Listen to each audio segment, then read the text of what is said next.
नमस्कार and welcome to Civils Daily YouTube channel. मेरा नाम है अंजुम शर्मा और आज हम बात करेंगे कोरोना के नए वेरिएंट के बारे में।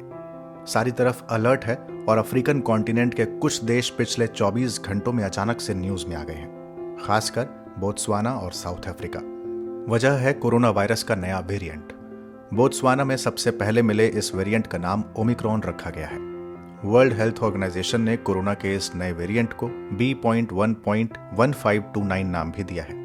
हालांकि इसे कई जगह बोत्सवाना वेरिएंट भी कहा जा रहा है, लेकिन जैसा कि WHO ने पहले कहा था कि किसी भी वेरिएंट को या किसी भी वायरस को आप किसी देश के नाम के साथ जोड़कर नहीं देख सकते, क्योंकि उससे उस देश की जो स्थिति है, जो उसका ओहदा है, उसमें कमी आती है। तो इसे नाम दिया गया ओमिक्रॉन।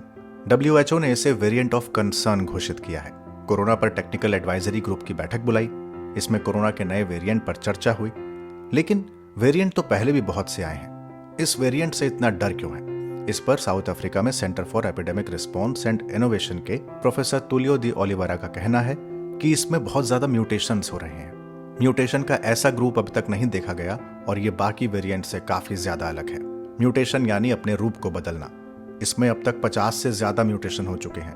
30 से ज्यादा म्यूटेशन केवल स्पाइक प्रोटीन में हुए हैं। ज्यादातर वैक्सीन प्रोटीन पर हमला करती हैं और इन्हीं के जरिए वायरस भी शरीर में प्रवेश करता है। अब अगर स्पाइक प्रोटीन पर ही 30 से ज्यादा म्यूटेशन होगा और ओवरऑल 50 म्यूटेशन होंगे, तो ये कंसर्न की बात है या नहीं, आप अंदाजा लगा सकते हैं। दुनिया भर में तबाही मचाने वाले वेरिएंट यानी डेल्टा वेरिएंट में केवल 2 म्यूटेशंस हुए थे और यहाँ 50 से ज्यादा है। ये वायरस चाइना के वुहान में मिले वायरस से काफी ज्यादा अलग है। इसका मतलब ये है कि उस वायरस को ध्यान में रखकर बनाई गई वैक्सीन इस वेरिएंट पर काम नहीं कर सकती है। ऐसा दावे के साथ नहीं कहा जा सकता, लेकिन ऐसा माना जा रहा है। कुछ म्यूटेशन दरअसल ऐसे होते हैं जो एंटीबॉडी के लिए वायरस को पहचानना मुश्किल बना देते हैं और इससे वैक्सीन का प्रभाव कम हो जाता है। कुछ म्यूटेशंस बिल्कुल अलग तरह के होते हैं। तो ऐसे बीच में कई म्यूटेशन आए जिस पर हमारी वैक्सीन्स काम करती गई, लेकिन क्या इस पर काम करेगी, इस पर अभी संदेह है। एंटीबॉडीज क्या होती हैं? ये शरीर का वो पार्ट होता है जिसका निर्माण हमारे शरीर में इम्यून सिस्टम द्वारा किया जाता है। ये एंटीबॉडीज हमारे शरीर को वायरस से लड़ने की पावर देती हैं। कोरोना इन्फेक्शन से ठीक हो चुके व्यक्ति में कई बार एंटीबॉडीज बनने में 1 हफ्ते तक का समय लग जाता है, लेकिन जब वो बनती हैं तो वायरस को बाहर से आने में रोकती हैं।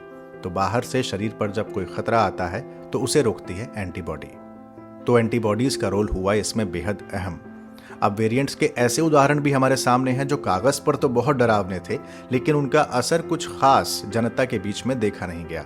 जैसे इस साल की शुरुआत में बीटा वेरिएंट आया, जो चिंता का कारण बना था, क्योंकि ये आपके इम्यून सिस्टम से बच निकलने में ज्यादा माहिर था, लेकिन असल में उसका असर उतना नहीं देखा गया। जबकि बाद में आया डेल्टा वेरिएंट पूरी दुनिया के लिए खतरे की घंटी बना था। जबकि बाद में आया डेल्टा वेरिएंट पूरी दुनिया में मैटर ऑफ कंसर्न हो गया था और परेशानी का कारण बन गया था। अब WHO का कहना है कि ये वेरिएंट कई म्यूटेशन वाला है, जिससे कई सारी चिंताएं ऑटोमेटिकली बढ़ जाती हैं। अच्छी बात यह है कि अभी जो SARS-CoV-2 की जांच के तरीके हैं, जो टेस्टिंग होती है, उसी से इस नए वेरिएंट का पता लगाया जा सकता है। तो उसी टेस्ट से आप इसका पता लगा सकते हैं। ये एक अच्छी बात है, वरना इसके लिए नए तरीके इजाद करने पड़ते। अब किया क्या जाए, क्योंकि हमें ये समझना होगा कि नए वेरिएंट्स आते रहेंगे। ऐसे में यूनिवर्सल वैक्सीनेशन यानी सभी लोगों को वैक्सीन लगनी बहुत जरूरी है। यहाँ पर जरा कोवैक्स फैसिलिटी मैकेनिज्म की बात कर लेते हैं, जो इसी साल के शुरुआत में काफी न्यूज में था। ये एक प्रकार की वर्ल्ड लेवल पर वैक्सीन की सुविधा है।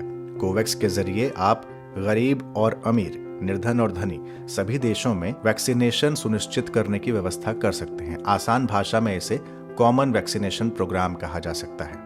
ये कोवैक्स अप्रैल 2020 में यूएन हेल्थ एजेंसी द्वारा शुरू की गई ACT एक्सीलेटर नाम की उस पहल का हिस्सा है, जिसका उद्देश्य कोविड-19 को रोकना और उसके लिए प्रभावी वैक्सीन्स और मेडिसिन्स को बनाना है, उनको विकसित करना है। इसलिए ये वेरिएंट उन देशों में कितनी तेजी से फैलेगा जिनकी वैक्सीनेशन रेट साउथ अफ्रीका की 24% वैक्सीनेशन रेट से कहीं ज्यादा है, अभी नहीं कहा जा सकता। हालांकि ये परसेंटेज बहुत कम है, हमारे यहाँ वैक्सीनेशन परसेंटेज इससे कहीं ज्यादा है। इसलिए फिलहाल इस नए वेरिएंट पर इंफॉर्मेशन लगातार आ रही हैं, अलर्ट हो चुका है। हमारे सामने एक ऐसा वेरिएंट है जो हमारी चिंताएं तो बढ़ा रहा है, लेकिन उसके बारे में हमें अभी जानकारी बेहद कम है। लेकिन जितनी है उसका पता होना हमारे लिए बहुत जरूरी है, क्योंकि इंफॉर्मेशन रहेगी तो आप सतर्क रह सकते हैं। तो ये थी बात नए वेरिएंट के बारे में। आप इस प्रोग्राम के बारे में कुछ कहना चाहते हैं या कुछ टॉपिक सुझाना चाहते हैं कि इस टॉपिक्स पर इस तरह के प्रोग्राम्स आने चाहिए, तो कमेंट बॉक्स में ज़रूर बताएं। 1-on-1 मेंटरिंग सिविल्स डेली के प्लेटफॉर्म पर अगर आप लेना चाहते हैं, यहाँ के मेंटर्स से बात करना चाहते हैं, तो डिस्क्रिप्शन बॉक्स में एक फॉर्म दिया गया है, उसे फिल करके आप 1-on-1 मेंटरिंग की जानकारी भी हासिल कर सकते हैं। इस तरह के और भी प्रोग्राम्स देखने के लिए आप सिविल्स डेली के इस यूट्यूब चैनल को सब्सक्राइब करना और नोटिफिकेशन बेल को ऑन रखना न भूलें। याद रहे कि इस प्लेटफॉर्म पर इस प्रोग्राम के अलावा डेली ओपेड्स, एक्सप्लेनर्स, करंट अफेयर्स और डेली एमसीक्यूज भी आ रहे हैं। उन्हें देखते रहिए, ख्याल रखिए, शुक्रिया।